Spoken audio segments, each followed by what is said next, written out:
Hello everyone, this is me Manish. आज मैं फिर से आपका स्वागत करता हूं आपके प्यारे चैनल ईडू फॉर फ्यूचर्स में। तो बेसिकली आज हम यहां पे एशियन वन रिएक्शंस जो पार्ट 1 में कंप्लीट हो चुके थे उसको आगे कंटिन्यू करेंगे। और यहां पे हम लोग जो पार्ट 2 एशियन वन रिएक्शंस का है जिसमें फैक्टर्स हैं मेनली वो चीज़ को देखेंगे। एज यू कैन सी ये जितने भी सारे यहाँ पे दे रखे ये सारे फैक्टर्स हैं और वो उस एशियन वन पे कैसे डिपेंड करते हैं वो देखेंगे। ठीक है, तो चलिए बिना देरी के हम लोग चीज़ों को स्टार्ट करते हैं। वो आप यहाँ पे एक चीज़ देख रहे होंगे वो बेसिकली क्या है नहीं है मैं वो बता देता हूँ। तो ये जो दिख रहा है ये एक है ट्रिक। जितने भी फैक्टर्स इसके हैं उसको याद करने का एक ट्रिक है। इसको कैसे पढ़ेंगे? ऐसे पढ़ेंगे कि यू प्रभा इज एससी और ओबीसी प्लीज टेल। मतलब कि एक प्रभा नाम करके लड़की है जो हम उससे पूछ रहे हैं कि क्या तुम एससी हो या ओबीसी हो, प्लीज़ बताओ, ऐसे करके। ठीक है, अब इसमें से मेनली जो कि जितने भी कैपिटल्स लेटर हैं उसका मीन्स है और जो स्मॉल लेटर्स है उसका मीन्स नहीं है। वो आप बोलोगे कि यहाँ पे भी कैपिटल्स लेटर हैं, यहाँ पे भी कैपिटल्स लेटर हैं, यहाँ पे भी कैपिटल लेटर है। देखो इसका भी था लेकिन मैंने उसको स्किप कर दिया, सोचा क्योंकि वो ज़्यादा इम्पॉर्टेंट नहीं है आपके लिए तो मैंने उसको स्किप कर दिया। इसके वजह से उसको आप ध्यान मत दीजिएगा। ठीक है, चलिए हम लोग बिना देरी किए हुए स्टार्ट करते हैं। तो फर्स्टली है आपके अनसेचुरेशन एट अल्फा पोजीशंस। पहले नंबर मैं ये बता दूं कि alpha positions, beta positions, gamma positions ये क्या होता है आपको पता होगा। अगर नहीं पता है तो मैं ये भी बता दे रहा हूँ।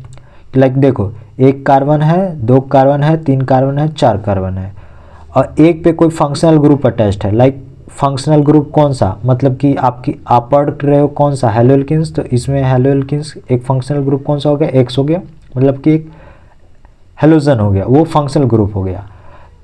तो alpha positions, beta positions, alpha position, beta, gamma positions क्या कहलाता है कि जिस पोजीशंस पे फंक्शनल ग्रुप अटैच्ड होता है वो क्या कहला जाता है, एक सेकेंड रुकिएगा, वो बेसिकली क्या कहला जाता है अल्फा पोजीशंस। उसके जस्ट किनारे वाले एडजेसेंट कार्बन क्या कहलाते हैं, बीटा पोजीशंस, और उसके जस्ट किनारे वाले गामा पोजीशंस, ऐसे करके कहलाते हैं। तो मतलब कि ये क्या कर रहा है कि जो अल्फा पोजीशंस पे है वहाँ पे अनसेचुरेशंस होना चाहिए। अब अनसेचुरेशन मतलब क्या होता है, अनसेचुरेशन मतलब होता है कि जब कार्बन कार्बन के बीच में डबल बॉन्ड हो या फिर ट्रिपल बॉन्ड हो तो वो अनसेचुरेशंस कहलाती है। ठीक है, क्या मेनली ध्यान में रखना है, डबल बॉन्ड या ट्रिपल बॉन्ड। और जो सिंगल बॉन्ड होती है ना कार्बन कार्बन के बीच में उसको सेचुरेशंस कहा जाता है। सेचुरेटेड हाइड्रोकार्बन, ये अनसेचुरेटेड हाइड्रोकार्बन ऐसे कहा जाता है। ठीक है, तो आई थिंक आपको ये वर्ड का मीनिंग समझ में आ गया हो कि अनसेचुरेशन एट अल्फा पोजीशन मतलब क्या कहना चाह रहा है। कहना ये चाह रहा है कि जो अल्फा पोजीशंस है उसके जो कार्बन अटैच्ड है वो डबल बॉन्ड वाली होनी चाहिए, मेनली ये कहना चाह रहा है। ठीक है, चलो मैं इसको बढ़िया से बता देता हूँ कि आखिर ये और विस्तार में क्या कहना चाह रहा है। इसमें यहाँ पे देख सकते हैं कि मैंने बता रखा है कि जब फंक्शनल ग्रुप अटैच्ड होती है जिस कार्बन से वो अल्फा पोजीशन, फिर बीटा, फिर गामा पोजीशंस ऐसे कहलाती है। और फिर मैंने ये भी बता रखा है ये क्या है बेसिकली कि जब एक कार्बन कार्बन के बीच में एक बॉन्ड बनी रखती है और उस पर भी एक और बॉन्ड बनी रहती है और क्या होता है कि लाइक ये वाली उठ के यहाँ पे जाती है, मतलब कि ये जो बॉन्ड है वो उठ के बॉन्ड वाली जो इलेक्ट्रॉन्स है ये दोनों उठ के इस पे जाती है। तो कैसे बेसिकली होता है, तो बेसिकली ऐसे होता है कि कार्बन कार्बन पे यहाँ पे नेगेटिव चार्ज, यहाँ पे पॉजिटिव चार्ज ऐसे आ जाता है, क्रिएट हो जाता है। तो वही बताया जा रहा है कि ये जो बॉन्ड होती है ना, ये जो बॉन्ड यहाँ पे दिख रही है वो उठ के एक यहाँ पे चार्ज बना सकती है या फिर ये चार्ज है वो आके यहाँ पे बॉन्ड बना सकती है। तो यहाँ पे बेसिकली ये बताया जा रहा है। ठीक है, चलिए अब क्या होता है कि जब देखा जाए कि अनसेचुरेशन हो कहाँ पे, तो अल्फा पोजीशन पे। तो अल्फा पोजीशन कैसे पहचानेंगे, जो फंक्शनल ग्रुप है वो अटैच्ड हो अल्फा पोजीशंस पे और उसके जस्ट साइड में जो कार्बन है उसके बीच में डबल बॉन्ड या ट्रिपल बॉन्ड हो तो वो अनसेचुरेशन एट अल्फा पोजीशंस हो जाएगी। जब भी ऐसा कुछ दिख जाए तो वहाँ पे ये ध्यान में रखना कि जो एशियन वन रिएक्शंस होती है वो स्लो काम करती है। आप बोलोगे कि स्लो काम क्यों करती है, पहला नंबर तो देखो ये जो क्लोरीन होता है ना,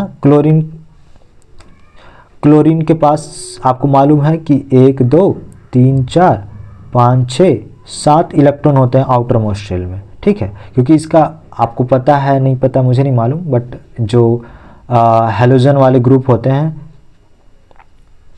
FCl, Br, I, इसमें जितने भी है ना, इसमें 7 इलेक्ट्रॉन, वैलेंस इलेक्ट्रॉन 7 इलेक्ट्रॉन होते हैं, ठीक है। तो अब क्या है कि अब इलेक्ट्रॉन्स को यहाँ पे हम पॉइंट से डॉट डॉट से यहाँ पे शो कर रहे हैं, ठीक है। तो अब आप बोलोगे कि 6 तो आप डॉट शो कर दिए, एक और कहाँ गया? तो देखो 6 तो मैंने कर दिया, लेकिन जो एक और बच गया वो तो यहाँ पे बॉन्ड में लगे बन रखा है, ठीक है। तो अब क्या होता है कि जो ये बॉन्ड है ना वो उठ के यहाँ पे आ जाती है इन दोनों के बीच में, और यहाँ पे जो डबल बॉन्ड है वो उठ के यहाँ पे आ जाती है। तो मैंने बताया था कि जब डबल बॉन्ड में से एक उठ के यहाँ पे जाएगी तो वहाँ पे नेगेटिव चार्ज, और जहाँ से उठ रही है वहाँ पे पॉजिटिव चार्ज। तो देखो यहाँ पे एक नेगेटिव चार्ज आ गया। वो आप बोलोगे कि यहाँ पे पॉजिटिव चार्ज क्यों नहीं आया, जो इस पे है इस पे पॉजिटिव चार्ज क्यों नहीं आया? तो देखो यहाँ पे सिर्फ यहाँ से उठ के एक जा रहा है, लेकिन यहाँ पे उठ के आ भी तो रहा है ना। अब जहाँ पे आ रहा है वहाँ पे पॉजिटिव है, वहाँ पे नेगेटिव है, तो पॉजिटिव नेगेटिव मिलके क्या हो जाएगा? न्यूट्रल हो जाएगा। तो यहाँ पे क्या है? न्यूट्रल है। और जहाँ से उठ रहा है तो वो वहाँ पे क्या चार्ज आ जा रहा है? प्लस चार्ज आ जा रहा है। तो आप देख सकते हो यहाँ पे प्लस चार्ज आ रखा है। देखो यहाँ पे क्या आ रखा है? प्लस चार्ज आ रखा है, ठीक है। तो आप बोलोगे कि ये मैं ऐसे बॉन्ड क्यों हटा रहा हूँ? तो ये बेसिकली रेजोनेंस, ये क्या है? बेसिकली एक रेजोनेंस है, जो रेजोनेंस शो कर रहा है, ये इसके द्वारा शो किया जा रहा है। अब यहाँ पे रेजोनेंस शो कर रहा है ना, जिसके वजह से जो SN1 रिएक्शन हो जा रही है वो स्लो हो जा रही है, ठीक है। आपको इतना कुछ नहीं आएगा, आपको सिंपल सा एक क्वेश्चन पूछ देगा। वो क्वेश्चन क्या है? तो ये है कि why haloarenes do not show SN1 reactions. आप बोलोगे कि यहाँ पे तो हेलोल्किन्स की बात हो रही है, तो हेलोरिन्स कहाँ से आ गई?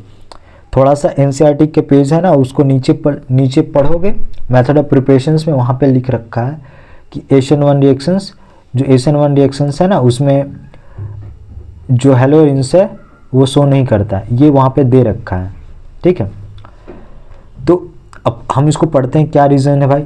रीज़न इज दैट कि due to resonance partial double bond between carbon and halogen, that's why जो कार्बन और हेलोजन का जो बॉन्ड होता है उसको हम तोड़ नहीं सकते हैं, इसलिए जो SN1 रिएक्शंस होती है वो शो नहीं करती है, ठीक है। ये तो हो गया समझाने के लिए। लिखने के लिए आप ऐसे लिख सकते हो। अगर 3 मार्क्स का दे दिया जाए, ये क्वेश्चन 3 मार्क्स का दे दिया जाए, तो क्या करोगे कि ये लाइन पूरा लिख दोगे, ऐसे लिखोगे कि haloarenes do not show SN1 reactions because due to resonance partial double bond between carbon and halogen and carbon and halogen bond will not break, ऐसे करके लिख दोगे। और मार्क्स उठाना मेरे को, तो यहाँ पे क्या करेंगे कि ये डायग्राम्स भी बना देंगे, डायग्राम बना देंगे। डायग्राम से 1.5 मार्क्स मिल जाएगा, और इससे लिखने वाले से 1.5 मार्क्स मिल जाएगा, मतलब कि 3 मार्क्स ऐसे टोटल मिल जाएगा। तो ये सब है मार्क्स उठाने का एक तरीका कि डायग्राम से कैसे मार्क्स उठाया जा सकता है, ठीक है। और यही अगर 1 नंबर वाले में आएगा तो सीधे बस एक लाइन लिख दो और काम आगे बढ़ जाओ। और ये 5 नंबर वाले में आ ही नहीं सकता है, ये इंपॉर्टेंट है इसलिए मैं बता दे रहा हूँ। इसमें क्या हो रहा है कि यहाँ पे देख लो, ये जो बॉन्ड्स है ये वाली उठ के यहाँ पे आ जाएगी, एज यू कैन सी। यहाँ पे जो कार्बन्स है वो उठ के यहाँ जा रही है, वहाँ यहाँ वाली उठ के यहाँ पे आ रही है, और फिर यहाँ से उठ के यहाँ पे नेगेटिव चार्ज आ रही है, और उसके बाद फिर ये दोनों के बीच में डबल बॉन्ड आ जा रही है। मतलब कि ऐसे करके ये जो इलेक्ट्रॉन से यहाँ पे आती है, फिर यहाँ पे आती है, फिर यहाँ पे आती है, फिर यहाँ पे आती है, वो पूरा मतलब इसका जो स्ट्रक्चर है वो ऐसे करके बनेगा। और क्या बनेगा मोस्टली, मतलब कि जो ओवरऑल हाइब्रिड स्ट्रक्चर है वो क्या बनेगा, तो ऐसे बनेगा। इसको कैसे बना सकते हो कि एक पहले हेलोजन्स ऐसे करके बना दिए, हेलोजन के बीच में एक से एक जोड़ दिए, और उसके बाद फिर क्या करेंगे कि इसके बीच में पार्शियल ऐसे ऐसे करके पार्शियल डबल बॉन्ड बना देंगे।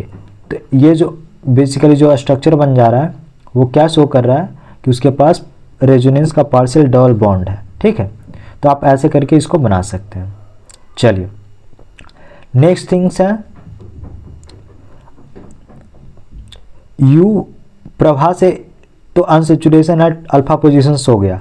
नेक्स्ट है SC मतलब कि स्टेबल कार्बोकेटाइन। अब आप बोलोगे कि स्टेबल कार्बोकेटाइन मतलब क्या, कि जब भी स्टेबल कार्बोकेटाइन फॉर्म होता है तो वहाँ पे SN1 रिएक्शंस होती है जो फास्ट हो जाती है। अब आप बोलोगे कैसे SN1 रिएक्शंस फास्ट होती है, कैसे, पहले फॉर्म कैसे होता है कार्बोकेटाइन ये बताइए, सिंपल सा बात, हमको कुछ नहीं मालूम।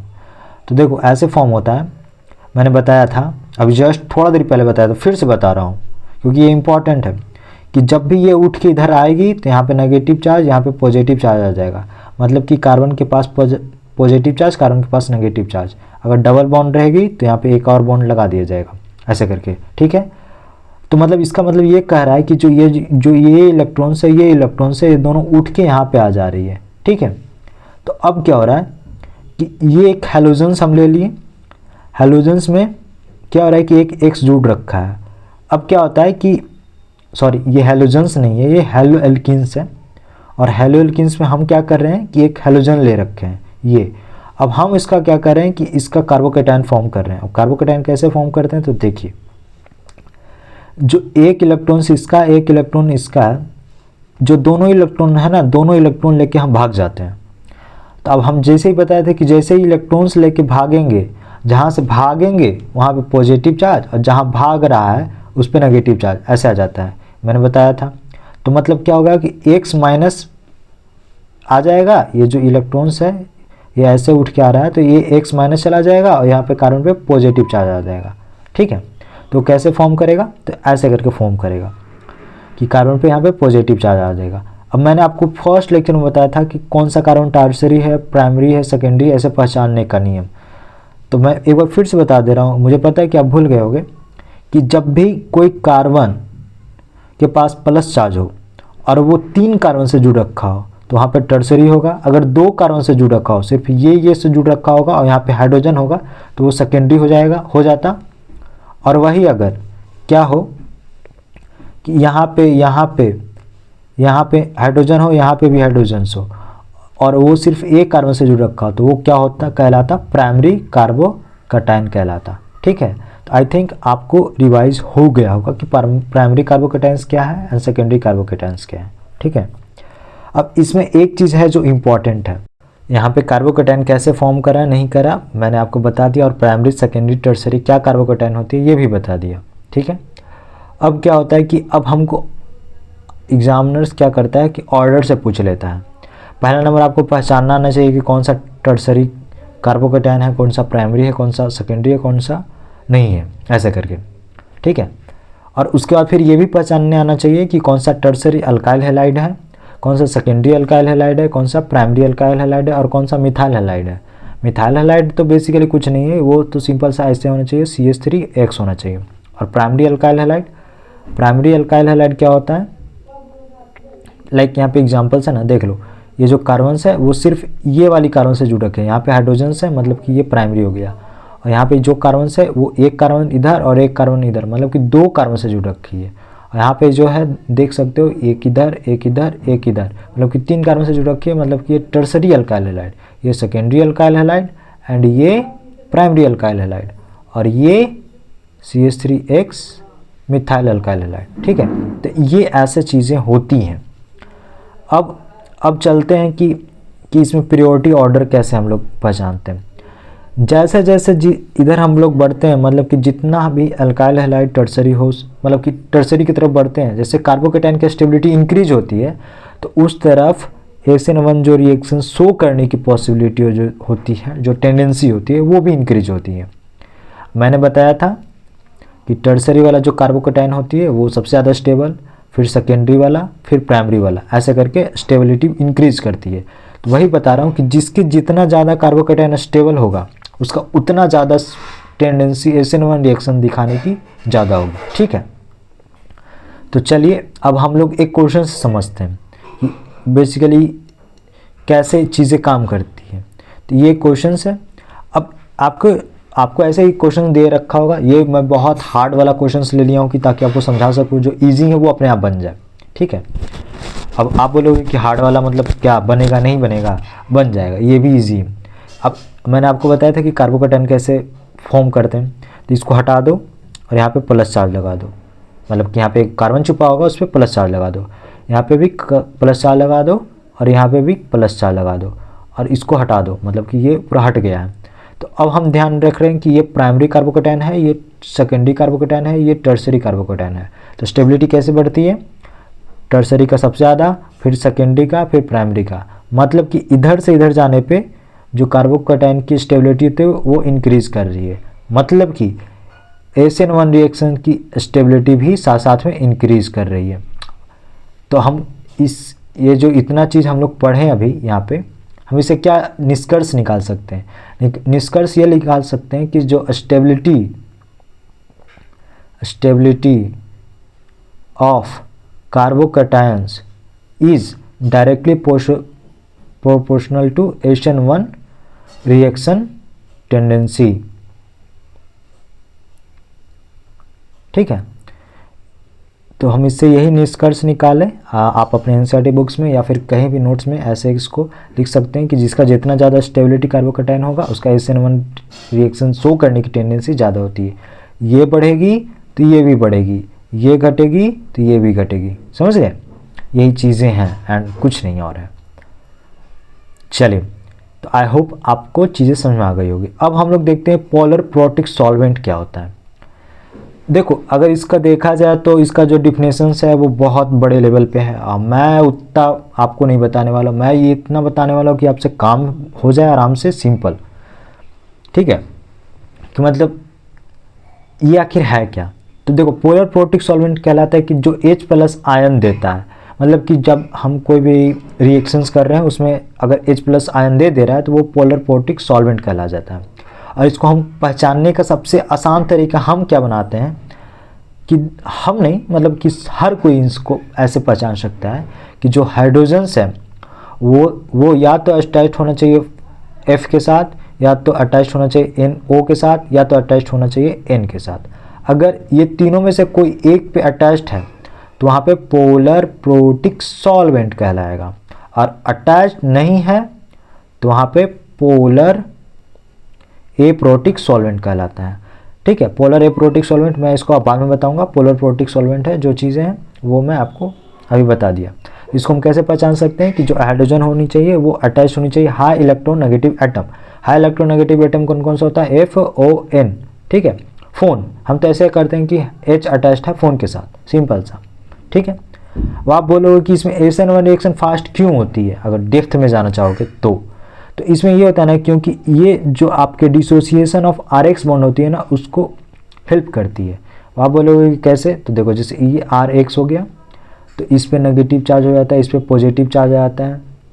और अब यहाँ पे हाइड्रोजन्स है, अगर HF के साथ जोड़ रखा है तो इस पे नेगेटिव चार्ज आ जाता है, इस पे पॉजिटिव चार्ज आ जाता है। तो ये इसको अट्रैक्ट करता है और ये इसको अट्रैक्ट करता है, और बीच से इसको तोड़ने में हेल्प करता है।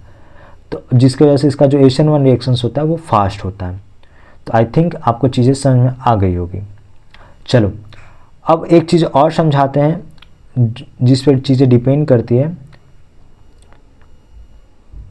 यहाँ प्लीज से तो हो गया पोलर प्रोटिक सॉल्वेंट, और टेल से बच गया L मतलब लिविंग ग्रुप। कि लिविंग ग्रुप पे कैसे डिपेंड करता है SN1 रिएक्शंस।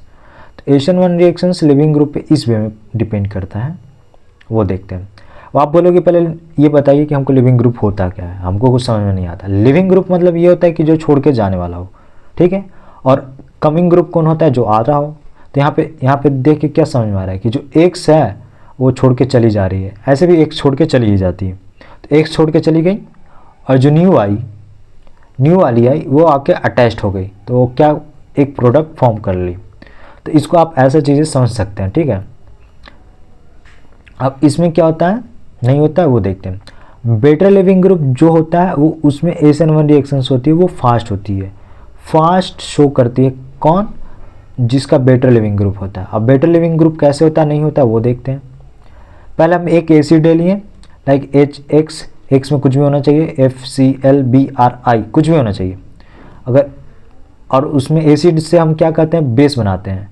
बेस कैसे बनेगा, जो इलेक्ट्रॉन्स है उसको लेके X निकल जाता है। ठीक है, और इसको खाली कर देता है। मतलब कि ये H+ है, ये भिखारी टाइप का बन गया, मतलब कि इसके पास कुछ नहीं है, एक भी पैसा नहीं है। जो आपकी X है वो सारी पैसा लेके भाग गई, मतलब कि जो भाग गई वो बेस कहला गई, और जो बच गया वो एसिड्स का पॉजिटिव चार्ज बच गया। ठीक है, तो आप इसको ऐसे समझ सकते हैं। तो ये क्या कहलाता है कि लाइक मतलब ये बेटर लिविंग ग्रुप शो कैसे करता है ये बताते हैं कि जिसका जितना ज़्यादा स्ट्रॉन्ग एसिड उसका उतना वीक बेस। जिसका जितना ज़्यादा स्ट्रॉन्ग एसिड मतलब कि ये बहुत ज़्यादा स्ट्रॉन्ग है, तो बेस होगा ना वो बहुत वीक होगा। मतलब कि स्ट्रॉन्ग एसिड वीक बेस। तो मतलब कि हम ये समझ सकते हैं कि अगर वीक एसिड होगा यहाँ पे तो स्ट्रॉन्ग बेस होगा, ये समझ सकते हैं ना। जस्ट अपोजिट आई थिंक समझ रहे हैं ना कि strong acid weak base, weak acid strong base. ठीक है, तो बेटर लिविंग ग्रुप क्या होता है, वो कैसे डिपेंड करता है कि जिसका स्ट्रॉन्ग एसिड होता है उसका वीक बेस होता है, और जिसका वीक बेस होता है उसका बेटर लिविंग ग्रुप कहलाता है। मतलब कि क्या, अब हम नहीं समझे। अब देखो पहले एसिडिक कैरेक्टर समझाते हैं कि एसिडिक कैरेक्टर क्या होता है। कि जैसे हम टॉप टू बॉटम आते हैं, जो टॉप से बॉटम की तरफ हम जा रहे हैं, FCl Bri ऐसे H के साथ अटैच्ड है, तो जैसे ही जाते हैं ना उसका जो एसिडिक कैरेक्टर होता है वो इंक्रीज करता है। मतलब कि अगर कोई पूछ दे आपसे कि HCl में सबसे ज़्यादा एसिडिक कौन है, तो HCl है, क्योंकि वो नीचे है, जो नीचे वाला है वो ज़्यादा एसिडिक है। ठीक है, तो ऐसा करके जो आपका एसिडिक कैरेक्टर है वो इंक्रीज करता है। और जिसका ज़्यादा स्ट्रॉन्ग एसिड होगा उसका उतना ही ज़्यादा वीक बेस होगा। होगा कि नहीं होगा, होगा। तो अब क्या हो रहा है कि लाइक इधर देख रहे हैं, अगर इसका एसिड बनाएंगे तो ये स्ट्रॉन्ग एसिड होगा, तो मतलब कि ये वीक बेस हो जाएगा। और आप बेस की नज़र से देखें, और ये क्या हो रहा है, ये सबसे ज़्यादा स्ट्रॉन्ग एसिड है, तो इसका जो बेस है वो क्या होना चाहिए, वीक होना चाहिए। होना चाहिए कि नहीं होना चाहिए, हाँ। तो अब क्या होता है कि जिसका जितना ज़्यादा वीक बेस होता है, एक सेकेंड, जिसका जितना ज़्यादा वीक बेस होता है वो जो लोन पेयर ग्रुप होता है, मतलब कि जो लिविंग ग्रुप की जो उसकी टेंडेंसी होती है वो उतना ही ज़्यादा हाई होती है। तो इससे हम क्या समझें कि स्ट्रॉन्ग एसिड का वीक कंजुगेटेड बेस, और जो लिविंग ग्रुप होती है वो उसकी जो टेंडेंसी होनी चाहिए वो हाई होनी चाहिए। मतलब कि क्या समझे, एक चीज़ पकड़ लो और उससे याद रखो कि weak base better leaving group. मतलब कि हमको ये ध्यान में रखना है कि कोई एसिड है, एसिड में से H+ निकाल दिए, रिमूव कर दिए, तो X- बच गया, तो ये क्या बन गया, एक वीक बेस बन गया। ठीक है, अब जिसका जितना ज़्यादा वीक बेस होगा उसका जो लिविंग ग्रुप का जो टेंडेंसी है उतना ही ज़्यादा होगा। तो हमको क्या ध्यान में रखना है कि मतलब या तो अगर स्ट्रॉन्ग एसिड से देख रहे हो तो स्ट्रॉन्ग एसिड से देख लो, या फिर वीक बेस से देख रहे हो तो वीक बेस से देख लो। तो इससे हम क्या समझते हैं, इससे हम ये समझते हैं कि अगर किसी का स्ट्रॉन्ग एसिड दे रखा है तो मतलब उसका वीक बेस होगा, और जो वीक बेस होगा उसका जो लिविंग ग्रुप होता है वो बेटर लिविंग ग्रुप होगा। तो इस वे में जो लिविंग ग्रुप की टेंडेंसी होती है वो इंक्रीज करती है। मतलब कि एक I- है, एक Br- है। अब बोलेगा कोई कि ये दोनों में से कौन सबसे पहले छोड़ के जाएगी, तो सबसे ज़्यादा छोड़ के जाएगी ये, क्योंकि जो इसका एसिड होता है वो स्ट्रॉन्ग एसिड होता है। ठीक है, इसलिए छोड़ के चली जाएगी। और Br- है, ये छोड़ के नहीं जाएगी। क्यों, क्योंकि इसका जो एसिड होता है वो स्ट्रॉन्ग एसिड होता है, लेकिन I वाले से कम होता है। ठीक है, जो I वाला होता है ना उससे ये कम होता है, जिसकी वजह से ये नहीं छोड़ेगी। पहले सबसे पहले कौन छोड़ेगा, I वाला, फिर Br वाला, फिर Cl वाला, फिर F वाला सबसे कम में छोड़ेगा। ठीक है, तो आई थिंक आपको चीज़ें समझ में आई होगी, और इस पर कैसे क्या करना नहीं करना है वो मैं आपको नेक्स्ट लेक्चर में बता दूंगा। ये इन फैक्टरों पे डिपेंड करती है आपकी SN1 रिएक्शंस। ठीक है, तो वीडियो अच्छा लगा हो तो लाइक कीजिएगा, एंड अपने दोस्तों के साथ शेयर करना ना भूलें। तब तक के लिए थैंक यू, पढ़ते रहिए।